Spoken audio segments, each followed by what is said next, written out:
I'm Joe Graydon. And I'm Terry Graydon. Welcome to this podcast of the People's Pharmacy. You can find previous podcasts and more information on a range of health topics at peoplespharmacy.com. Mail-order pharmacy services have become big business. They seem convenient, but are they safe in hot weather? This is the People's Pharmacy with Terry and Joe Graydon.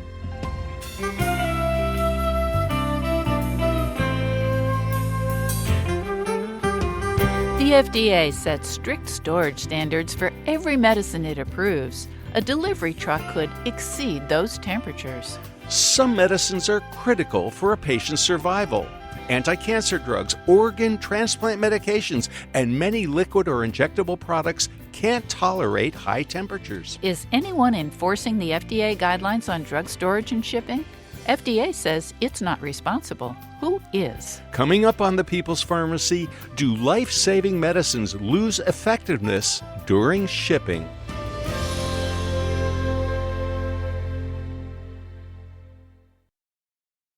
In the People's Pharmacy health headlines, hypertension is a serious health risk that affects as many as half of American adults. Accurate diagnosis requires proper technique for measuring blood pressure. New research shows that one simple part of the equipment can make a big difference in the results. Research published in JAMA Internal Medicine examined the effects of using a single, standard-size blood pressure cuff to measure blood pressure in 195 adults with a wide range of arm sizes. People with thin arms ended up with a reading lower than their actual blood pressure. In contrast, those with large arms had blood pressure readings substantially higher when measured with the standard cuff compared to a larger cuff. If people who needed an extra large cuff were measured with a regular size cuff, the average blood pressure reading was 144/88. When these same individuals were measured with an appropriately sized cuff, the readings averaged 125/79. The wrong-sized blood pressure cuff for such individuals could lead to unnecessary treatment and more adverse drug reactions. The authors concluded, using a regular blood pressure cuff size for all individuals, regardless of arm size, resulted in strikingly inaccurate blood pressure readings with an automated device. A renewed emphasis on individualized blood pressure cuff selection is warranted, particularly in individuals with larger arm sizes. One of the hottest drugs in the pharmacy these days is semaglutide. This self-injected medication has been approved for the treatment of type 2 diabetes under the name Ozempic and for weight loss in obese patients under the name Wegovy. This week, the company announced the results of a large Phase 3 clinical trial. Over 17,000 overweight or obese people who'd been diagnosed with cardiovascular disease participated in this multi-year study. Wegovy reduced the likelihood of cardiovascular deaths, non-fatal heart attacks, or non-fatal strokes by 20% compared to placebo. That relative risk reduction was statistically significant. We're awaiting further data to determine the absolute risk reduction when it comes to cardiovascular risk factors and overall mortality.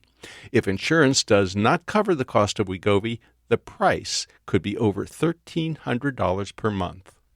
Chronic liver disease and consequent liver cancer are important causes of death. Data from nearly 99,000 postmenopausal women show that consuming sugar-sweetened beverages on a regular basis contributes to the risk for liver cancer and dying of liver disease.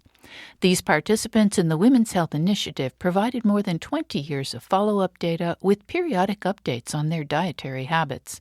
Compared to women who drank fewer than 3 sugar-sweetened beverages a month, those who had at least one a day were far more likely to develop liver cancer or die from chronic liver disease.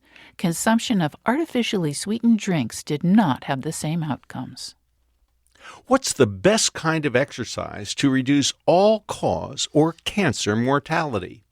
An international group of investigators analyzed data from the U.S. National Health Interview Survey. More than 500,000 adults participated in this research, and the volunteers were followed for a median of 10 years. The authors were especially interested in different kinds of activity: moderate aerobic physical activity, vigorous aerobic physical activity, and muscle strengthening activity. They wanted to know about the optimal combination. What they learned from 500,000 people is that balanced amounts of moderate and vigorous aerobic activity, along with a comparable amount of muscle strengthening exercise, reduced people's risk of dying during the 10 years of follow-up. The greatest reduction in risk of dying from any cause was seen in people who did up to 75 minutes of moderate activity a week, 150 minutes of vigorous activity, and at least 2 muscle strengthening sessions each week. And that's the health news from the People's Pharmacy this week.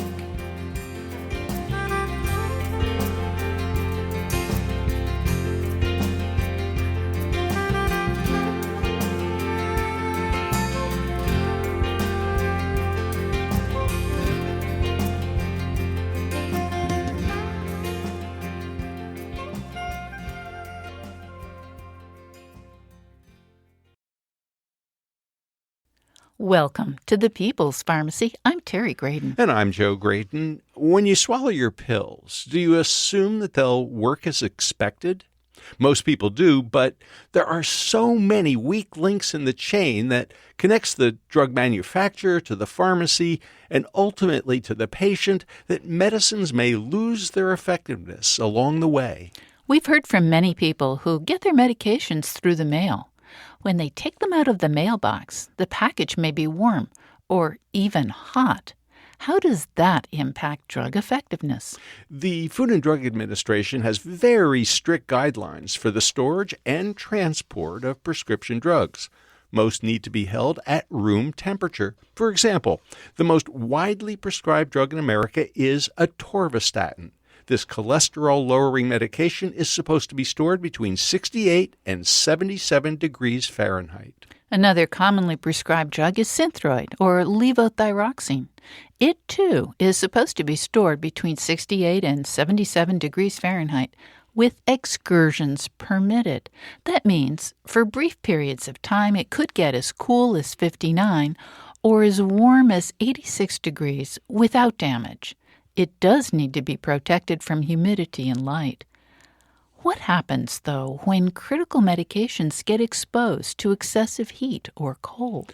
To find out, we're talking with Loretta Bosing. She founded Unite for Safe Medications after a series of events led to Loretta's son being unable to access his medications safely. She's an expert on the unregulated temperature extremes in mail-order pharmacy. Welcome to the People's Pharmacy, Loretta Bosing. Hi, thank you so much for having me. Well, thank you for joining us. Loretta, you have an amazing story to tell. Let's begin with your son. What happened? So my son had a life-saving liver transplant at the age of 2. He received a liver from a 3-year-old little girl. So his life now will forever depend on the potency and effectiveness of chemotherapy or immunosuppression medications every 12 hours. That will help prevent his body's immune system from waking up and fighting off his transplanted liver. So it started with the flu. I'll never forget the day that the nurse is standing outside of the ICU and she had told us, your child's going to be placed on the ventilator. And at that moment you lose, hope for a moment. But then she said, we can get him on the transplant list, but you have to guarantee that you will agree to give him medications every 12 hours. And that was really the start, of my son's life, relying on medication and uncovering some issues with the pharmaceutical supply chain. So tell us what happened after he underwent surgery. He has a new liver. He has to have the medication every 12 hours. In the hospital, they give it to him every 12 hours. When you take him home, what happens? So I decided to try mail order pharmacy. They delivered his liquid oral transplant medications in nothing but a bottle. It was a 102-degree day here in Missouri. And I thought about how hot the bottle was, but it didn't feel right. like my mother's instinct was screaming at me, but I thought there's no way that they would leave this issue unregulated. Surely someone's making sure that it was safe. But 2 weeks later, we would end up in the hospital and I would be hearing that my son's liver transplant was rejecting. His body started rejecting. And they couldn't even verify that he had medications in his blood system. And they questioned, Lord, are you giving him his meds? I'm like, yes, I am. But at that moment, they're also telling me that they're going to have to give him harsher chemo medications. And I thought about how hot that bottle was, and I really thought it could have been from the medication. So I promised myself I'm never going to use mail order pharmacy unless I could prove that it was safe. But in 2018, like so many others, we were forced to mail order pharmacy. So, what have you learned in the interim Yes. about the ways in which medications are shipped? So what I found out in 2018 when they forced us, I promised myself that I would ensure that it was safe, is that mail order pharmacy, when it comes to temperatures, the issue is left unregulated. And as a parent, as a patient and caregiver, I just feel like more need to be made aware of this issue. Because when I would call the mail order pharmacy, the first time I begged for an ice pack because I knew that the trucks were hot at that point. I actually communicated with a petitioner for UPS trucks to get the back of their trucks air conditioned. Those trucks can reach 120 to 170 degrees. So I would question the mail order pharmacy after his medication would arrive again on a hot day without an ice pack. Like, why didn't you ship it with an ice pack? And they mentioned, well, humidity could build up in the bottle and that could cause the medications to break down further. And I'm like, well, why did you, say that you would give me an ice pack to begin with? Eventually, they would say that they could not control UPS. When I questioned the hot trucks, they would. I would contact the manufacturer who performs the testing, and they said to discard my son's drugs. I contacted the FDA, which, my surprise, that's who I would think would regulate the issue, but the FDA directed me to the state boards of pharmacy, and I would file a complaint with the state board of pharmacy. And backing up a minute to the FDA, when I called the FDA, they said, "Oh yeah, we get this complaint all the time, every summer and every winter from patients." And at that moment, I was so angry because I'm like, how could they let such an important issue go unregulated? And I would file the complaint with the state board of pharmacy. I just would keep uncovering, everyone telling me the same thing. This is a common complaint, but it's left unregulated, basically. So basically, everybody is saying it's not our problem. The mail order pharmacy folks are saying, well, it's not really our problem. The people who are maintaining the trucks and shipping, carrying the products, not our problem. FDA, not our problem. What about the state boards of pharmacy? Now, every state has a board of pharmacy that's responsible for what exactly, and why aren't they taking responsibility? Great question. And so when I filed the complaint with the board of pharmacy, I expected them to take action. And when they didn't, they basically said, we're not going to take further action against this pharmacy. And I was questioning why. They said, we'll bring this up on future NABP meetings, which is the National Association of Boards of Pharmacy. When I looked at my board members, I unfortunately saw what was a grave concern. There are massive conflicts of interest on the boards of pharmacy. So you look at who's on my board of pharmacy, many of them are from the pharmacy benefit managers, the largest three being OptumRx, Express Scripts, CVS Caremark, or their affiliates. And even the pharmacists there who are sitting in those seats, a lot of them get 80% of their reimbursements for their drugs from what's called the pharmacy benefit managers that also own these mail order pharmacies. So I think it's extremely hard for these boards of pharmacy to properly regulate this issue.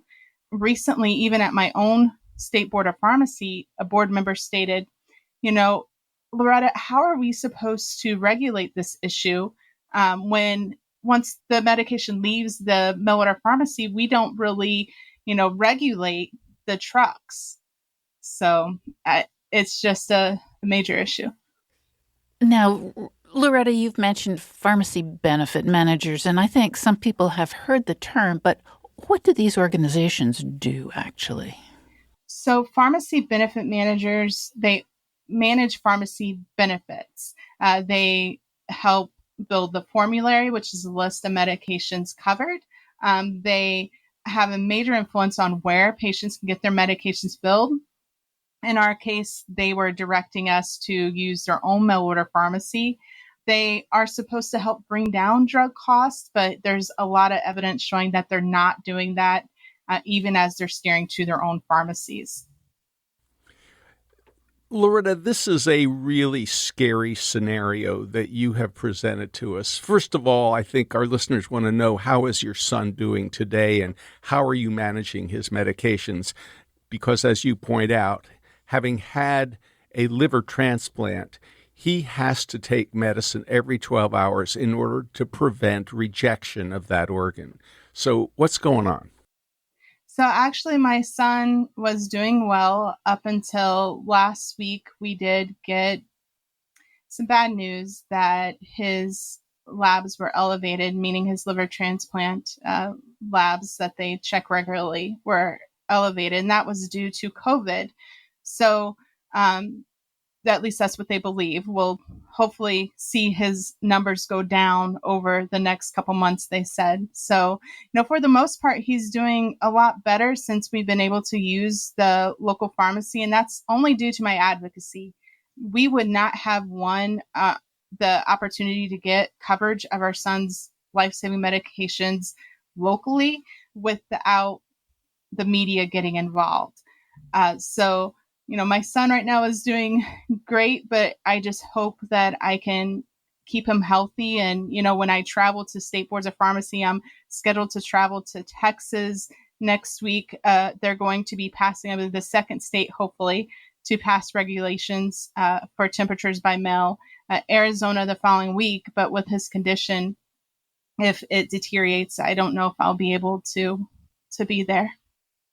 You're listening to Loretta Bosing, who founded Unite for Safe Medications after a series of events led to Loretta's son being exposed to ineffective immune-suppressing medication. She's an expert on the unregulated temperature extremes in mail-order pharmacy. Her website is uniteforsafemeds.com. After the break, we'll find out how Loretta managed to get her son's medicine locally for a while. But what did she do when the company that managed the prescription wouldn't let her pick it up at the hospital pharmacy? Millions of people may be taking medications that have not been kept within the temperature range that the FDA specifies.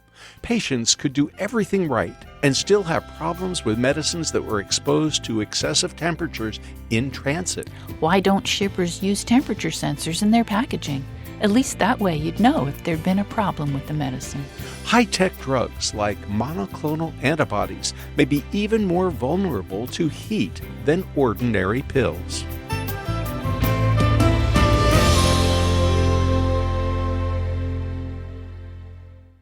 You're listening to The People's Pharmacy with Joe and Terry Graydon. This podcast is made possible in part by CocoVia, backed by 20 years of scientific research and the maker of the most proven and concentrated flavanol extract in the market today, Coco Pro Cocoa Extract. Cocoa flavanols are among the most studied plant-based bioactives today and are clinically proven to promote cardiovascular and brain health for the long term, supporting a strong heart and better memory. Get 15% off your order of any CocoVia product by using the discount code PPOD15. Learn more at CocoVia, and remember that discount code is PPOD15. These statements have not been evaluated by the Food and Drug Administration. This product is not intended to diagnose, treat, cure, or prevent any disease.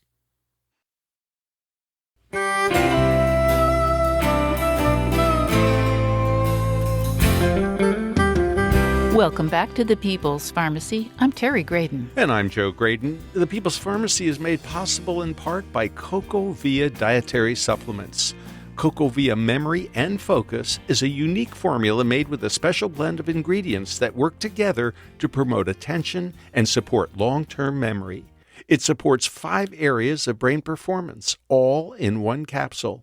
More information is available at cocovia.com. Today, we're talking about how your medicine gets from the manufacturer to the pharmacy and ultimately to your medicine cabinet.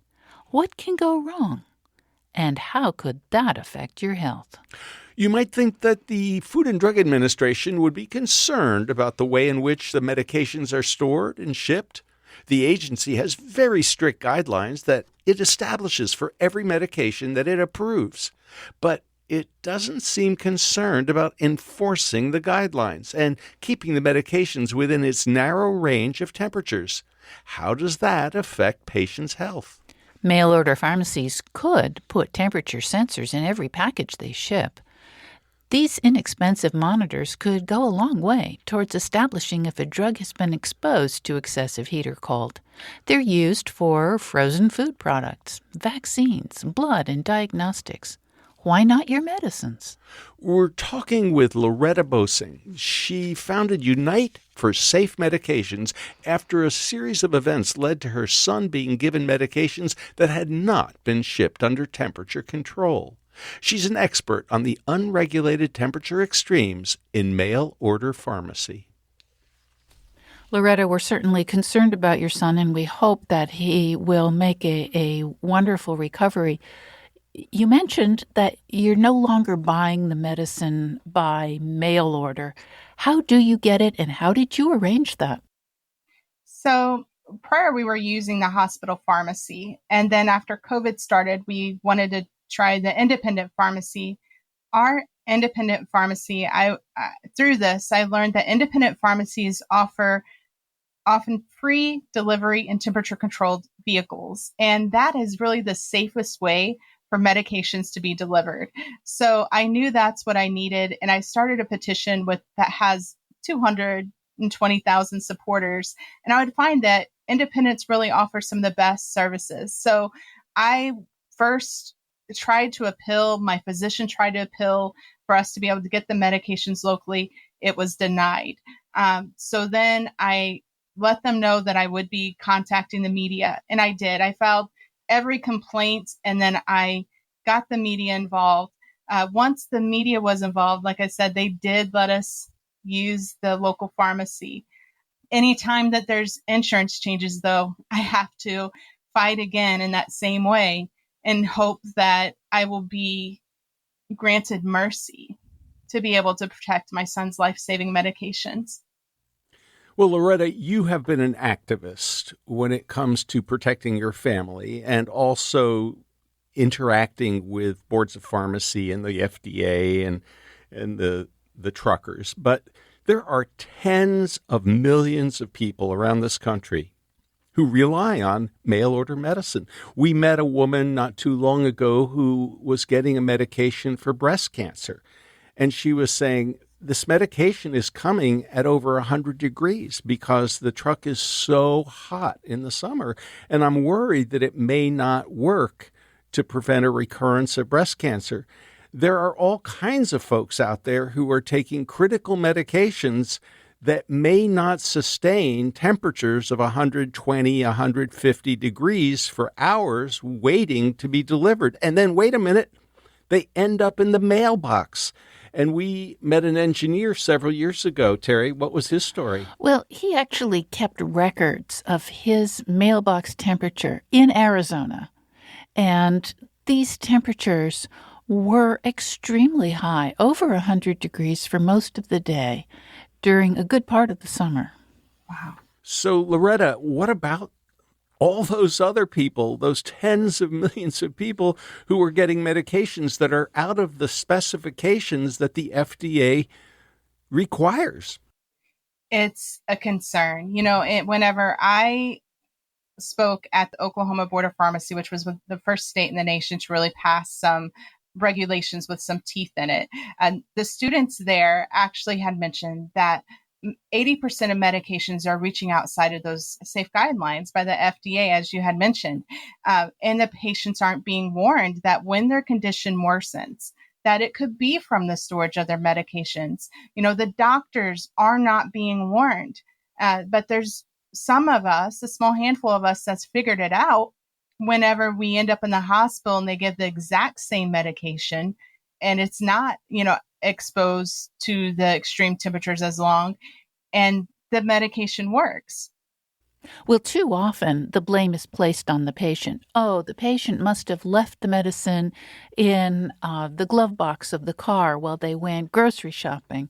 Oh, the patient must have stored the medication wrong, putting it in the bathroom where it gets damaged by heat and humidity. Oh, the patient must have done this or that wrong.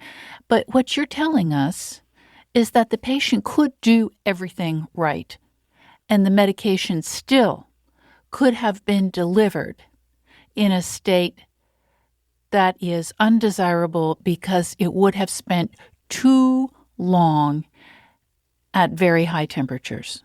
Absolutely. And, with my son, I did everything right as his mother, as, I was supposed to do. And recently at a board of pharmacy meeting, I kind of felt like patients were kind of being attacked in that way, like being told they should be responsible when we're not even choosing this for our children. Patients aren't choosing this for themselves. One board member who has ties to AARP had asked, don't you get tracking? And I'm thinking, yes, we get tracking, but tracking is obviously not going to tell us how high of a temperature that medication was exposed to and whether or not it's safe to take. There actually are devices that a shipper could put in the packaging that would tell you whether or not the medicine in the package had exceeded a safe temperature.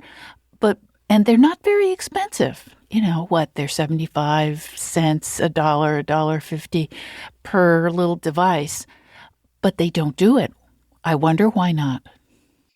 Actually, our organization had performed a study, as well as, the students as well in Oklahoma. I believe some students in Utah had also performed a study showing that these most medications are reaching extremely high temperatures. I believe that the reason why these mail order pharmacies won't use the sensors is not because of the cost. Like you mentioned, it's extremely, cost efficient, below $1, just a few cents. But if they did put those on packages, patients would be alarmed at what they would find. Most of those, when we shipped throughout the summer, came back red, showing that they had been exposed to extreme temperatures. And we also sent them with data loggers that tracked the temperatures throughout the shipping. And the data loggers also showed none of them were within an acceptable, what's called mean kinetic temperature, which is a measurement that USP often uses, to say that medications shouldn't reach above a certain mean kinetic temperature during transit. So none of those came back within a safe temperature or within a safe mean kinetic temperature range. Whoa, wait a minute. Loretta, it sounds like you actually conducted your own experiment. Can you describe it in a little more detail, please? Yes. So since I have the petition, I decided to reach out to just patients across our nation that supported us and just ask them if they would be willing to receive a data logger and a temperature sensor by mail and track, how long it sat in their mailbox, what time it was delivered, and all the way throughout the transit, we were able to track the temperature of the medication. So it was extremely interesting to see the temperature fluctuations. And here in Missouri, seeing that it's not outside the norm to get those trucks over 120 degrees on hot days. Also, I reached out to Temp Time at the time. I think now it's called Zebra Technologies that makes the temperature sensors. And they donated about 100 temperature sensors for us to use. So it was extremely interesting. It wasn't that it wasn't a lot of money to perform that study, but it was extremely truth telling as far as, what temperatures our medications are being exposed to. Well, I think if we were to suggest that a candy maker could ship chocolate to Missouri or Arizona or where we are in North Carolina in the summertime, they'd look at you like you were absolutely crazy. Or, for that matter, perhaps somebody in Alaska catching fish and saying, "Oh, yeah, I'd like to order some salmon, please. Have it shipped by UPS or USPS or FedEx. And, you don't need to put any ice in there." And everybody would go, "Are you out of your mind? You can't ship chocolate. You can't ship fish in the summer in a standard delivery truck." And yet what you're telling us is that pharmacy mail order services are doing this every day. Every day. Sending to tens of thousands of people every day. And we now have some very sophisticated medications. We have what we call monoclonal antibodies, biologic products, and I'm guessing that they may not do well at 130 or 140 degrees for hours. Definitely not. And in the Oklahoma students' study, they even showed with ice packs and cooler that those medications can reach up to 90 degrees. And those are many of the medications, like you had just mentioned, that may need, even cooler temperatures than room temperature. They may try with the medications that need to be kept cooler, but they don't even try with room temperature medications, even if they're delicate liquid oral children's transplant medications. So it's a major issue. You look at, states like Arizona. I mean, they've had such extreme high temperatures. And we had a patient from Arizona that recently stated, "I didn't want my medications in the mailbox, so I had them shipped to the local CVS pharmacy, and they still arrived there melted." Because they were getting shipped with the same shipping technology. What? Yes, still being shipped, most likely in only a bag and without any protection from the extreme heat. And I really uncovered that it's not just the mail order pharmacies, that the pharmacies getting medications, they're not always protected either. The Oklahoma Board of Pharmacy, when I spoke there was also a lobbyist from CVS that had spoke. And during the meeting, she said, "Well, we also get medications that are hot to touch." And she was speaking against the regulations. And she said, "So if we're getting medications that are hot to touch, how are we supposed to be able to tell the pharmacists not to ship them out the same way?" So I was alarmed that, she was so, vocal about that. And it was just to be accepted, which the board didn't accept it. One of the members said, "Do you have policies and procedures in place for when you're receiving these hot medications?" But that's also an issue that I've uncovered, and it's happening. Even in my son's case, they said, "Well, we could ship it to the local pharmacy for you." And I said, "Well, how will it be shipped?" And they said the same way. And I said, "I can't do that." Would you tell us just a little bit about this new legislation in Oklahoma, the regulations that you mentioned, Oklahoma being the first state in the nation that's actually addressing this problem? And then we want to talk about your organization a little bit. Thank you. Yeah, so Oklahoma was one of the first to really try to start requiring packaging that would ensure the safe delivery of medications. So they're going to require that, at least in the policies and through, showing a proper pack out of medications, that the mail order pharmacies will be able to deliver a safe package. By doing that, there were several that opposed it. You of course had, like I mentioned, the large pharmacies. You had Express Scripts that actually threatened to sue the board. You had the lobbyists for the PBMs there, U.S. Chamber. Even the Rural Letter Carriers Association had spoke against it. And it's hard to understand why, because, it's such a common sense issue that everyone, you would think, would be able to support.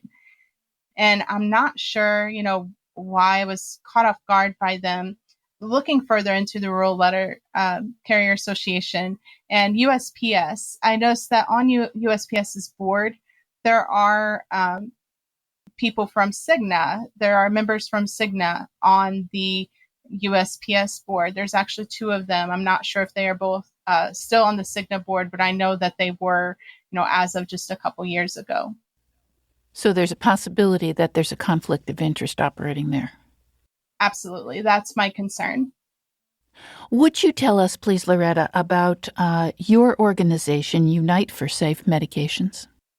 Yes, I started Unite for Safe Medications, and we really hope to save lives by improving the quality, the access, and safety of pharmaceutical care. That is my focus every day. And the reason why I started it is because I've seen that there are so many people and organizations that know about issues such as these, that's been talking about them for 10 to 20 years, but they're not, it's just like we're not getting anywhere. And my goal was to hopefully unite us together and to be able to work together and help one another gain more ground on these efforts, because these issues are the basics of pharmaceutical care. Safe temperature storage, ensuring that our medications aren't in these trucks for days or left in mailboxes without warning patients that their lives are at risk. These are issues most people would agree on. It shouldn't be this hard. So my goal is to hopefully be successful. We are working with many patients across our nation. As I find a patient that's willing to attend a board meeting with me, I'm showing up there with them. So I believe together that we're going to create change and we're going to move this issue forward. And hopefully it's the start of medications really being stored safely throughout the supply chain. You're listening to Loretta Bosing, who founded Unite for Safe Medications. She was motivated to do that after her baby son suffered a serious setback as a result of his medication losing its potency during shipping.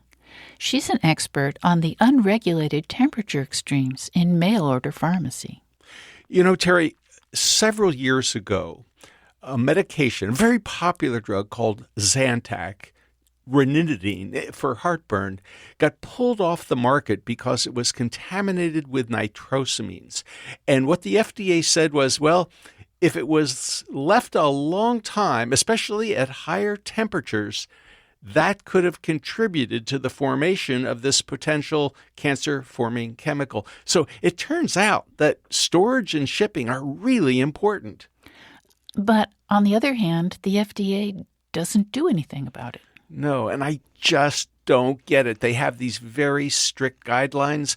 Why aren't they enforcing the rules? Well, we do need to take a short break. When we come back, we'll talk about why the FDA or the USP, United States Pharmacopoeia, or state boards of pharmacy haven't done more about the problem of shipping medicines and having them treated badly en route.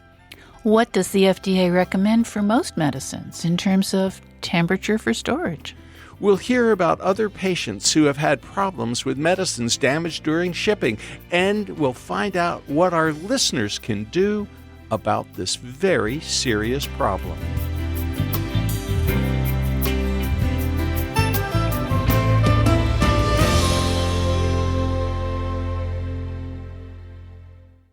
You're listening to The People's Pharmacy with Joe and Terry Graydon. This podcast is made possible in part by Gaia Herbs. For more than 30 years, Gaia Herbs has nurtured the connection between people and plants to deliver nature's vitality. Their full-spectrum formulas are designed to provide an herb's complete array of beneficial compounds with nothing artificial to get in the way. Learn more at GaiaHerbs.com. That's GAIA Herbs.com.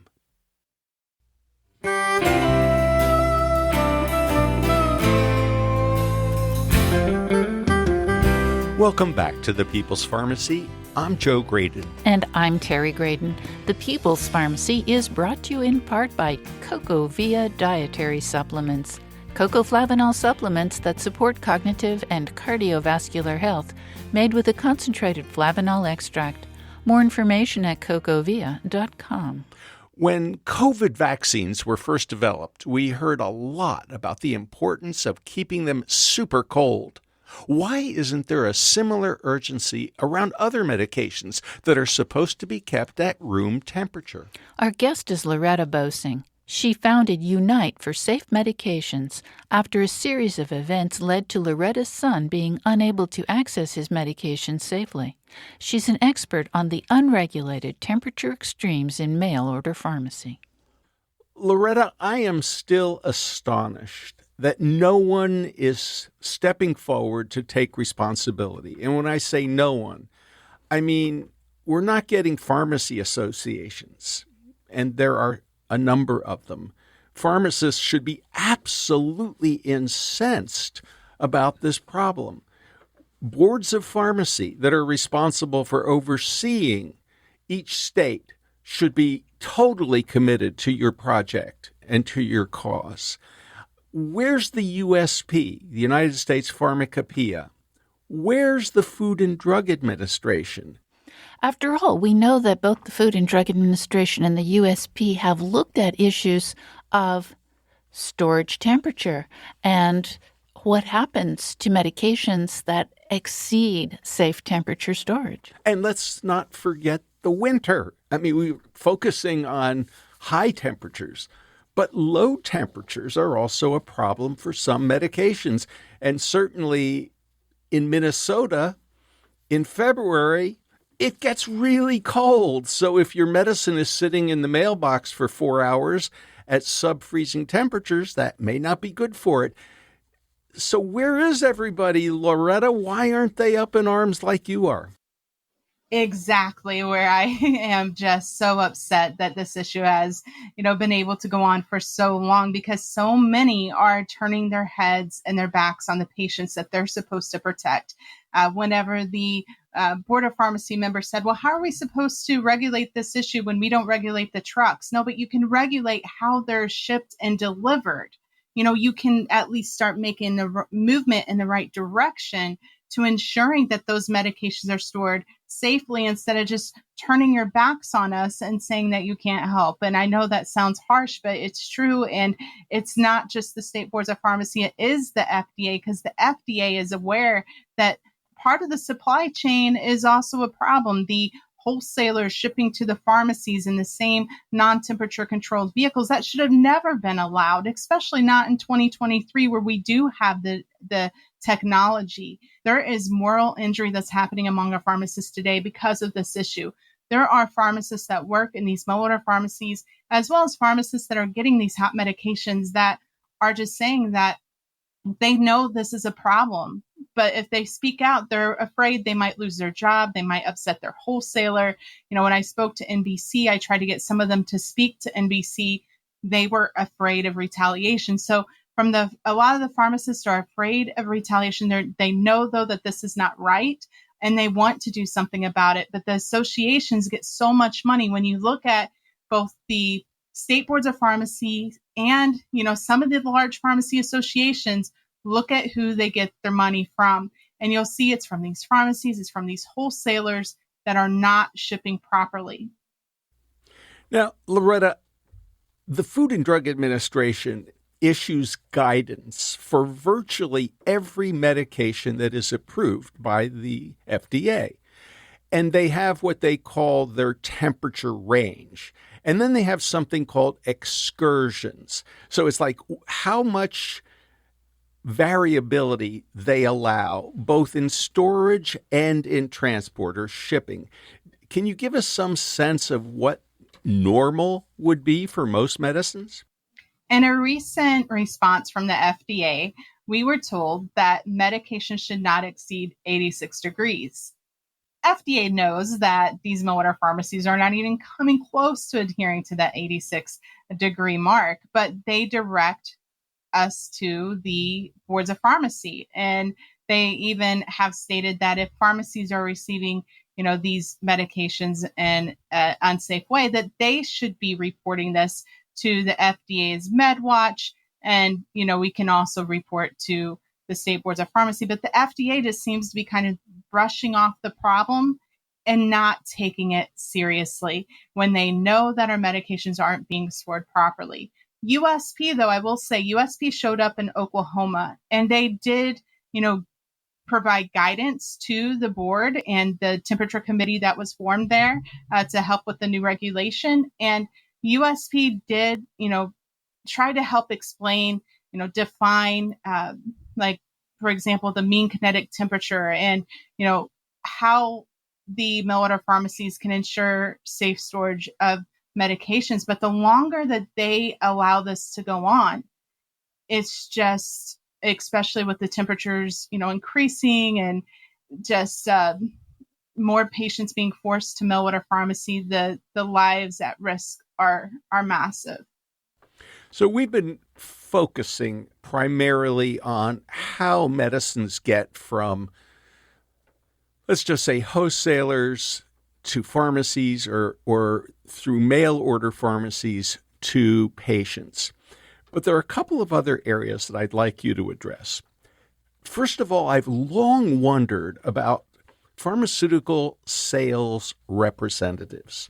Now, these are people who go and visit doctors' offices all across the country, and they frequently leave free samples for the doctors to give to their patients. And I'm wondering, well, if a sales representative of a pharmaceutical company leaves the medicine in the trunk of the car, or even in the car itself, perhaps in a safe or some very protected place, but they go into the doctor's office and they have to wait sometimes, not 5 minutes, not 15 minutes, but sometimes a half an hour or an hour to see the doctor. I'm just wondering, do they leave the car running with the air conditioning on? And if the medicines are in the trunk, that won't help very much. So what about all those samples that are waiting to be distributed to doctors' offices all across the country? Is that a problem? That's number one. But number two, which alarms me perhaps even more, is how medicines get from where the chemicals are manufactured, what we call the API, the active pharmaceutical ingredient. The API is the active pharmaceutical ingredient, maybe in China, and then it has to get to India or some other country where it's converted into a final dosage form, put into a pill, and then it has to get from India to a shipping place, maybe a dock or an airport. Then it has to be shipped to the United States. Then it has to be perhaps wait for customs to look it over and monitor it, make sure it's what it's supposed to be. And then it has to get from that port of entry to some distribution spot. So there are a lot of places along this chain of custody where temperatures may not be maintained within the narrow limits that the Food and Drug Administration requires. This is so true, and great discussion, because that was my concern too. Well, if they're letting the ball drop here, where else are they failing us?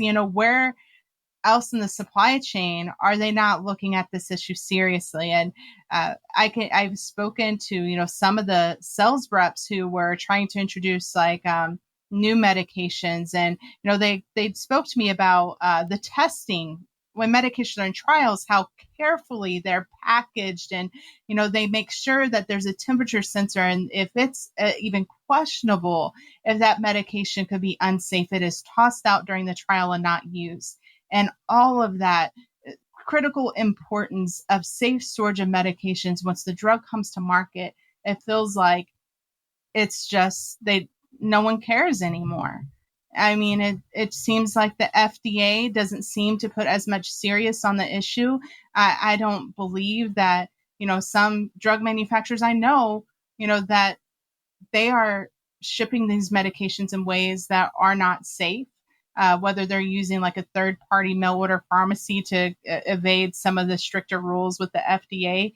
There's issues with that I've uncovered, through connecting with an expert witness that takes cases for medications that's been received, that's been damaged from wholesalers. So I know that it's an issue throughout the supply chain, and absolutely the FDA can do better. Can you share with us any other stories? You've explained what happened to your son, but in the course of your research and investigation into this potential problem, have you met any other patients or families that have had problems with the shipping of their medicines? Sadly, thousands. I was so overwhelmed by the response that I received when I first started. There were days when it was just hard. It was hard to not just lay in my bed and tears roll down my face after hearing some of the horror stories. There was a patient, you had mentioned freezing medications. That is absolutely a problem, especially with insulin. And a lot of insulin, is being shipped with the ice packs and coolers.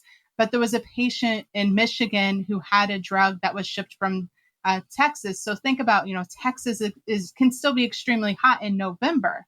They may put 8 ice packs in a package in Texas in November. But when you ship that medication to Michigan, who's may already be experiencing freezing temperatures, it's too much, and that insulin freezes. And this patient said, I could have had a stroke. I could have died, and it's a serious issue. And from there, she started doing what she could to pick up her medications at a local pharmacy. But sadly, some of these patients would have to pay full price. There was a patient who was starving to death, a child. And this was covered by an NBC news article as well. But I have connected with this mother, and sadly, her child's enzymes that she said, when I went to the doctor, they told me never leave these in the car because they could be not effective. And she was so careful not to do that. But when she used her mail order pharmacy, they would ship usually 5 days. And she knew that the medications were hot. And once they got to the hospital again, they get medications that haven't been exposed to these extreme temperatures. The medications began working, and her daughter's life was saved. So that's just a couple. There's so many more. There's a lot of patients that question it. They don't know if the medications that they're getting are effective, and they're concerned that it's because of the way that they're being shipped or left in the mailboxes, or sometimes even in the sun, direct sunlight on their porches. Can you tell us about Pat, please? Yes, so Pat is from Arizona, and she is a retired nurse. And Pat was the patient I spoke of earlier who said that she asked them to ship the medications to her local CVS pharmacy.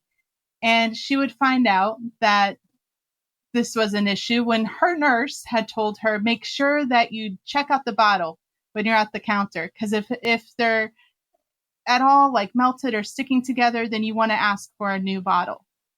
And she's like, what? How could that possibly happen or be an issue? And sure enough, the medication comes and the pills are stuck together. And she had the pharmacist open it at the counter, and she said, I can't take this. I mean, these are medications that her life depends on. And if they're not working, her life will absolutely be cut short. So she asked for another refill. Loretta, what can our listeners do to help you and everyone else with this problem? The number one thing that people can do is to start getting involved with this issue. Start learning about it, start showing up at board meetings, demanding that patients are protected. Start talking to legislators. I do believe this needs to be there needs to be change at the federal level due to the massive conflicts of interest at the state boards. And also the issue is not just with mail order pharmacies, it's the entire supply chain. My goal is to, obviously I'm just a mom from Missouri who is also like I want to be the advocate and the leader in this way, because I can't allow myself not to be. So I also am realistic in knowing that I can't do this by myself. And since we don't have the help of the large associations, we're going to have to find another way. So my hope is to start getting these patients who have had these issues to be more vocal and unite with us and create change together. But it does make me sad, people like me, I'm nervous about traveling to Texas and to Arizona. And with Wesley's condition, I heard that there might be an uptick in COVID cases. So if I go, am I going to risk his life by going and, risking getting COVID and bringing it home, when he sure doesn't need that right now. So it's not fair to leave this to us, I feel like, but if we have no other option, then, we're going to do it however we feel like we can, and just appreciate any help from those that do support. I do know that there are some that do support us, and we just appreciate them so much. So, Loretta, before we sign off, how can people contact you or your organization? Our contact information is on our website, uniteforsafemeds.com. The email to reach me is loretta@uniteforsafemeds.com. Additionally, our phone number is also on the website, so you can contact us there as well. That number is 877-474-9777. Loretta Bosing, thank you ever so much for your hard work with Unite for Safe Medications and for talking with us on the People's Pharmacy today. Thank you so much for having me. I really appreciate all the hard work that you've done on this issue as well. You've been listening to Loretta Bosing, who founded Unite for Safe Medications after her son suffered from being given a medication that had not been handled properly. She's an expert on the unregulated temperature extremes in mail-order pharmacy. Her website is uniteforsafemeds.com, and the number is 877-474-9777. That number, 877-474-9777. Lynn Siegel produced today's show. Al Wodarski engineered. Dave Graydon edits our interviews. BJ Liederman composed our theme music. This show is a co-production of North Carolina Public Radio, WUNC, with the People's Pharmacy. The People's Pharmacy is made possible in part by Cocoa Via Dietary Supplements. Cocoa Via Cardio Health is offered in both capsule and powder formats, with each serving containing 500 milligrams of cocoa flavanols to support heart health. More information at cocovia.com. Today's show is number 1351. You can find it online at peoplespharmacy.com. That's where you can share your comments about today's interview. Have you ever experienced hot medicines in your mailbox during the summer? What about cold pharmaceuticals in the winter? Have you ever doubted the efficacy of your medications? We'd love to learn about your story. Please visit show 1351 at peoplespharmacy.com to tell us about it. Our interviews are available through your favorite podcast provider. You'll find the show on our website on Monday morning.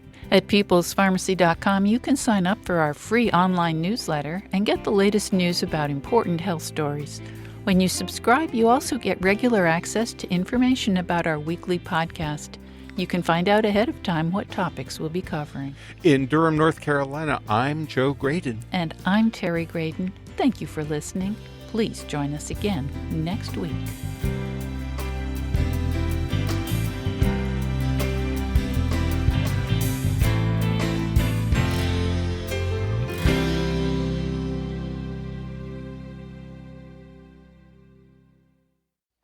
Thank you for listening to the People's Pharmacy Podcast. It's an honor and a pleasure to bring you our award-winning program week in and week out. But producing and distributing this show as a free podcast takes time and costs money. If you like what we do and you'd like to help us continue to produce high-quality, independent healthcare journalism, please consider chipping in. All you have to do is go to peoplespharmacy.com/donate. Whether it's just one time or a monthly donation, you can be part of the team that makes this show possible. Thank you for your continued loyalty and support. We couldn't make our show without you.